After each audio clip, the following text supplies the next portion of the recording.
جیسے بزرگوں نے مثال دی نا کہ جنید رحمۃ اللہ علیہ پہ حکم غالب تھا اور منصور رحمۃ اللہ علیہ پہ محبت، حالانکہ دونوں اپنی اپنی حالت کے اعتبار سے صحیح تھے۔ اسی طرح تقویٰ کی مثال دی گئی، فتویٰ میں یہ ہے کہ 100 میں سے 2.5 نکالو، پورے سال کے لیے 97.5 اپنے پاس رکھو، استعمال کرو اپنی ذات پہ، کوئی مذائقہ نہیں۔ لیکن فتویٰ میں یہ ہے کہ اس حال میں شام کرو کہ آپ کے پاس ایک دمنی بھی نہ ہو اور اس کا آپ کو کوئی ملال بھی نہ ہو اور کوئی غم بھی نہ ہو، ہر حالت میں اللہ کی طرف متوجہ رہے انسان۔ یہ تھوڑی سی مشکل حالت ہے، کیونکہ انسان جو ہے نا یہ اس چیز کو پسند کرتا ہے جو اس کے پاس ہو، اس پہ اعتماد کرتا ہے، حالانکہ اللہ کے خزانے تو بھرے ہوئے ہیں۔ دنیا میں ہم نے دیکھا ہو کہ عام طور پہ کسی بھی انسان کی ضرورت نہیں رکتی، کسی نہ کسی انداز سے، کسی نہ کسی حساب سے اللہ اس کی ضرورتوں کو پورا کرتا ہے، لیکن انسان اعتماد کس چیز پہ کرتا ہے؟ جو اس کے پاس ہو۔ وہ سمجھ لے کہ اس کے ایمان کے اعتقاد کی یہ خامی ہے کہ جو چیز اللہ کے پاس ہے یہ اس پہ اعتماد نہیں کرتا، مجھے ملے یا نہ ملے، شک میں رہتا ہے، حالانکہ کائنات کو چلانے والا اللہ ہے۔ تو اسی طرح ہی اہل تقویٰ جو ہیں ان کو اللہ کی ربوبیت پہ پورا پورا مان ہوتا ہے، جیسے بچے کو ماں پہ ہوتا ہے کہ بچہ جانتا ہے کہ جب بھی اسے بھوک لگتی ہے تو فوری ماں کی طرف متوجہ ہوتا ہے، کسی اور سے کوئی چیز نہیں مانگتا، وہ اپنی ماں کی طرف متوجہ ہوتا ہے۔ اسی طرح ہی اہل تقویٰ جو ہیں جب انہیں ضرورت پڑتی ہے تو اپنے رب کی طرف متوجہ ہوتے ہیں، اور انہیں اسی طرح ایمان ہوتا ہے جیسے بچے کو ماں پہ، بلکہ اس سے زیادہ۔ یہ تو مثال دے کر سمجھانے کے لیے بیان کیا گیا۔ تو میرے بھائیوں، اب یہ 4 حالتیں ہیں، ایک حالت والا دوسری حالت والے میں سے لڑتا ہے۔ لوگوں کو سمجھانے کا یہی مقصد ہے کہ یہ دنیا ہے، اس میں مختلف کیفیات ہیں، آپس میں محبت کرنا، ایک دوسرے سے محبت سے چلنا، اور دین کے معاملے میں ایک دوسرے سے تعاون کرنا۔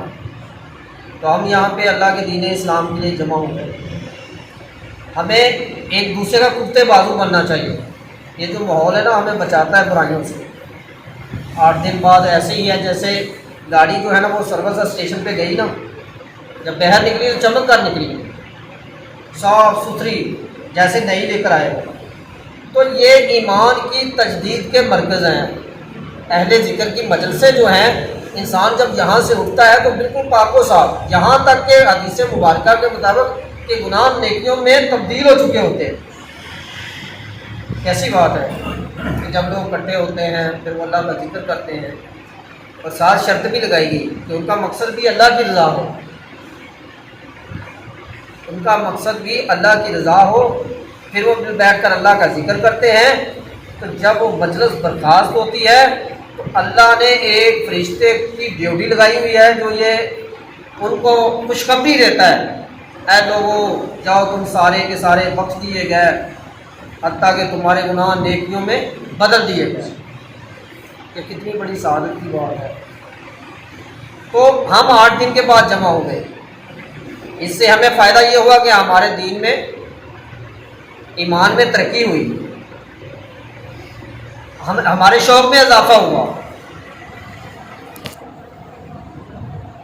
اور اوروں کے لیے ہم نے ایک ماحول دیا ان کی سوچ بنانے کے لیے، ان کو ذوق دینے کے لیے، ان کے اندر فکر پیدا کرنے کے لیے ان کو ماحول دیا تاکہ وہ بھی اس چیز سے نفع حاصل کرنے والے بن جائیں۔ اس کائنات میں حقیقی نفع اللہ کے دین اسلام کا ہی ہے۔ مال تو آیا تو آج آیا کل نہیں ہوگا۔ ایک بندے نے بہت بڑی کوٹھی بنائی، مثلا 1 ایکڑ پہ کوٹھی بنائی، تو اینڈ پہ کیا ہوگا؟ وہ چھوڑ کر چلا جائے گا۔ ایک نے ایک فیکٹری لگائی، کیا ہوگا؟ اینڈ پہ چھوڑ کر چلا جائے گا۔ حقیقی نفع یہ ہے کہ جو اس نے اللہ کے دیے ہوئے نبی صلی اللہ علیہ وسلم کے دیے ہوئے دین اسلام سے اٹھایا، اس سے اس کی آخرت بنی، اس سے اس نے حقیقی نفع حاصل کیا۔ زندگی کے ان سانسوں سے جو اس نے اللہ کے لیے لگائے اس نے نفع حاصل کیا، اس وقت سے جو اس نے اللہ کے لیے لگایا اس سے نفع حاصل کیا، اس مال سے جو اس نے اللہ کے لیے لگایا اس نے نفع حاصل کیا، اور اس اولاد سے جس کی تربیت اس نے اللہ کے دین اسلام کی تعمیر و ترقی کے لیے کی، ان کو خدا کی طرف اللہ کی طرف مائل کیا، ان کی ذہن سازی کی، ان پہ صحیح طریقے سے پاکیزہ مال خرچ کیا، تو یہ نیت لے کر گیا یہاں سے کہ میرے جانے کے بعد نیکی کے سلسلے میں یہ میری نمائندہ بنے گی، اس نے نفع حاصل کیا۔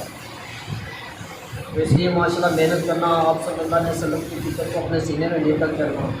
یہ بات یاد رکھنا کہ جس کے دل میں حضور صلی اللہ علیہ وسلم کے مبارک طیب و طاہر دین کی فکر پیدا ہوگی نا، اور اس نے اس فکر کو اپنی من کا حصہ بنا لیا، انشاءاللہ تھوڑا عمل بھی اسے کفایت کرے گا انشاءاللہ تعالی۔ یہ تو معمولی بات ہے، کسی کو دکان کی فکر ہے، کسی کو بازار کی فکر ہے، کسی کو نوکری کی فکر ہے، کسی کو بیوی اور بچوں کی فکر ہے، تو ایک آدمی ایسا ہے جس کو اللہ کے دین اسلام کی فکر ہے، اس نے صبح و شام لوگوں سے اسی لیے ملا، اسی لیے لوگوں کے ساتھ گیا، پاس گیا، اسی لیے لوگوں سے اس نے ملاقاتیں کی، اللہ کے ذکر میں اضافہ ہو، اللہ کا دین اس دنیا میں غلبہ حاصل کرے، اور ہم مستحکم طریقے سے اس راہ میں چلیں۔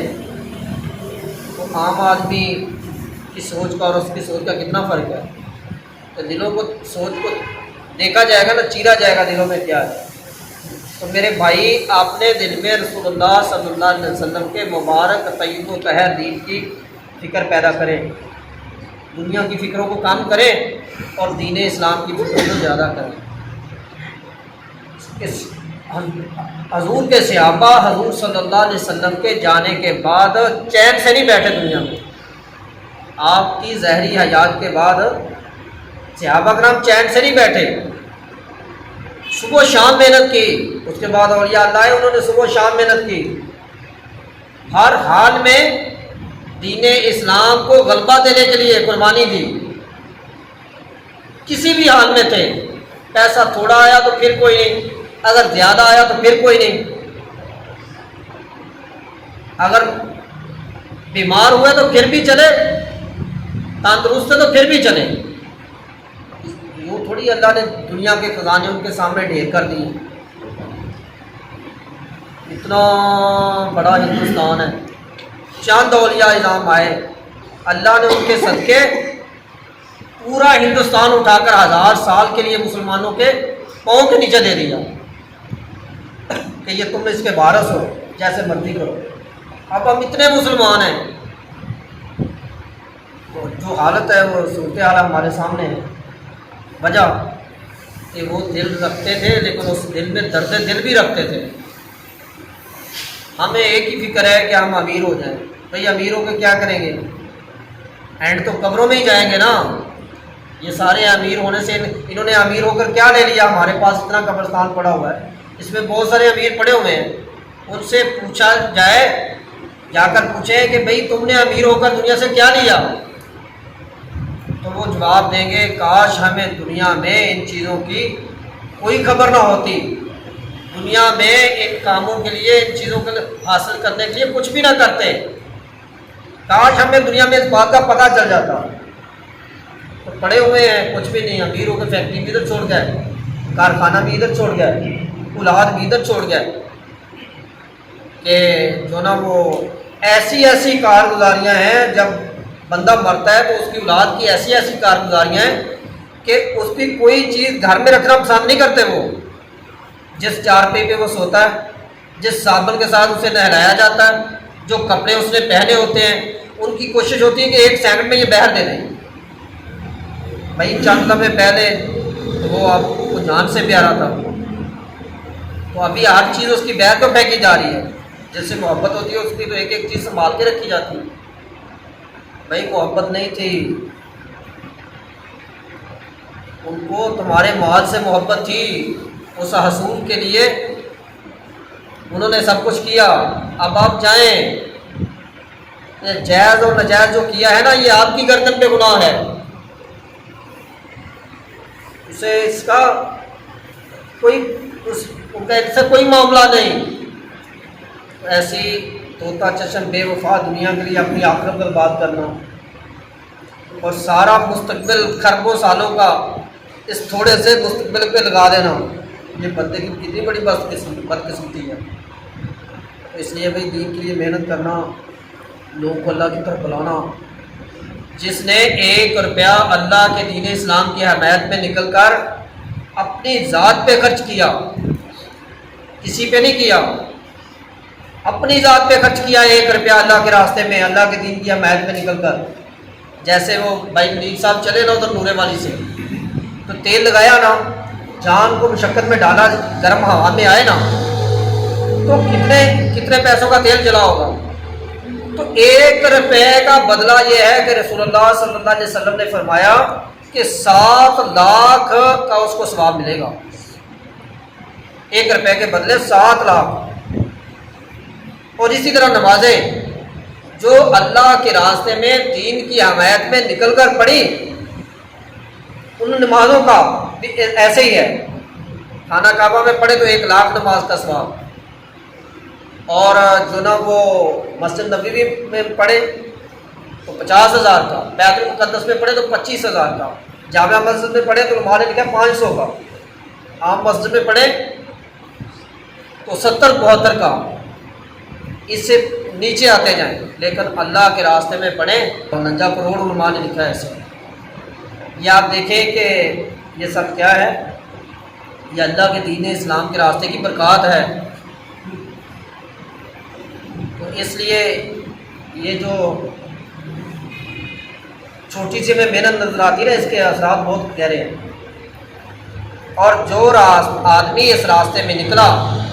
اس کے جسم پہ گرد پڑی راستے میں، تو اللہ کے نبی صلی اللہ علیہ وسلم نے فرمایا کہ خدا کی قسم جہنم کا دھواں اور اس کا جسم دونوں اکٹھے نہیں ہوں گے۔ تو علماء کہتے ہیں کہ جہنم کے دھوئیں کا نام اس لیے لیا کہ دھواں دور تک جاتا ہے، آگ کا نہیں لیا یہاں پہ، دھواں دور دور جاتا ہے نا۔ تو یہ ہے برکت، یہ ہے سعادت۔ تو بھائی اس کو اپنی فکر کا حصہ بنائیں، اپنے دل میں دیکھیں، جان کر اپنے گربان میں ہم سب جانتے ہیں کہ ہمیں دنیا کی فکریں تو لگی ہوئی ہیں، بچوں کی پڑھائیوں کی فکر، کاروبار کی فکر، اپنے دنیاوی مستقبل کو محفوظ کرنے کی فکر۔ تو کیا ہمارے سینے میں، ہمارے دل و دماغ میں اللہ کے دین کا بھی کوئی غم ہے؟ رسول اللہ صلی اللہ علیہ وسلم کی ملت اسلامیہ کو تر و تازگی پہنچانے کے لیے ہمارے پاس کوئی ٹائم ہے یا ہمارے دل میں کوئی فکر ہے؟ اگر نہیں تو کیوں نہیں؟ یہ محنت تو ہم نہیں کرنی ہے، غیر مسلموں کو نہیں کرنی ہے، اس محنت کو نہیں کرنا، نہ انہوں نے کرنا ہے جو دین سے باغی ہیں۔ یہ تو وہ ہیں جو ان لوگوں نے کرنی ہے جو اللہ کے حبیب صلی اللہ علیہ وسلم سے محبت کرنے والے ہیں، جو اللہ کے جانے والے ہیں، اللہ کے رسول سے محبت کرنے والے ہیں، جو قرآن سے محبت کرنے والے ہیں، انہوں نے محنت کرنی ہے۔ بیر باغی لوگوں نے انہوں نے نہیں کرنی۔ اس لیے ماشاءاللہ دوسرے لوگوں کو دعوت دیں۔ کاروبار کے سلسلے میں ہم دیکھیں نا، جیسے وہ لوگوں کو قائل کرتے ہیں نا، اس کو کہتے ہیں لکڑی کا کاروبار ہے، لوہے کا کاروبار ہے، کسی قسم کا کاروبار ہے، تو ہم نے کسٹمر کو قائل کرنے کے لیے اسپیشل بندے رکھے ہوتے ہیں، ان میں نقص کا احتمال ہو سکتا ہے، تو انسان کی بنائی ہوئی چیز ہے، کمی رہ سکتی ہے، لیکن اللہ کا دین اعلیٰ، عرفہ، افضل، اس میں کوئی کمی نہیں۔ جتنے بھی ہم فضائل بیان کریں گے یہ اس سے کہیں آگے کھڑا ہے، جتنے مرضی فضائل بیان کریں اس کی تعریف ہم کر ہی نہیں سکتے۔ لوگوں کو قائل کریں اللہ کے دین اسلام کے فضائل بیان کریں، اس کی عظمت بیان کریں، اس کی بزرگی بیان کریں، اس کی سچائیاں بیان کریں، اس کی حقیقتیں بیان کریں۔ آپ صلی اللہ علیہ وسلم کا فیض آپ کے پیچھے آئے گا انشاءاللہ، اللہ اور اللہ کے رسول کی حمایت آپ کو ملے گی۔ براہ راست ملے گی۔ جو بندہ رسول اللہ صلی اللہ علیہ وسلم کے دین کا آوازہ بلند کرے گا نا، اللہ اور اللہ کے رسول کی حمایت سے براہ راست ملے گی، اسے کسی واسطے کی ضرورت نہیں پڑے گی انشاءاللہ تعالیٰ۔ اس لیے ماشاءاللہ اب ہم سب لوگ عہد کریں، آئندہ کے لیے ٹائم سے آئیں گے اور لوگوں کو دعوت دیں گے انشاءاللہ۔ یہ ارادہ جو ہوتا ہے نا، سچا ارادہ دل میں کرنا، اس کا اسی طرح ہی اجر ہے جیسے عمل کیا ہے۔ اگر بندے نے ارادہ کر لیا نا کہ میں واقعی کروں گا، اسے کوئی کام پڑ گیا نہ آ سکا، لیکن اللہ تعالیٰ جو ہے نا اسے اسی ارادے کے حساب سے اجر دے گا، کیونکہ وہ اپنے ارادوں میں سچا ہے۔ اللہ تعالیٰ ہمیں ایسا کرنے کی توفیق عطا فرمائے اور ہماری کمیوں سے درگزر فرمائے اور ہمارے آنے والی نسلوں کو دین کا وارث بنا دے، اور جن گناہوں کی وجہ سے ہم نیکی کے سلسلے میں اللہ کی بارگاہ میں قبول نہیں ہوتے، اللہ میں معاف فرمائے اور ہماری دستگیری فرمائے اور اس میدان میں ہماری دلجوئی فرمائے اور ہمیں عمل پر استقامت عطا فرمائے۔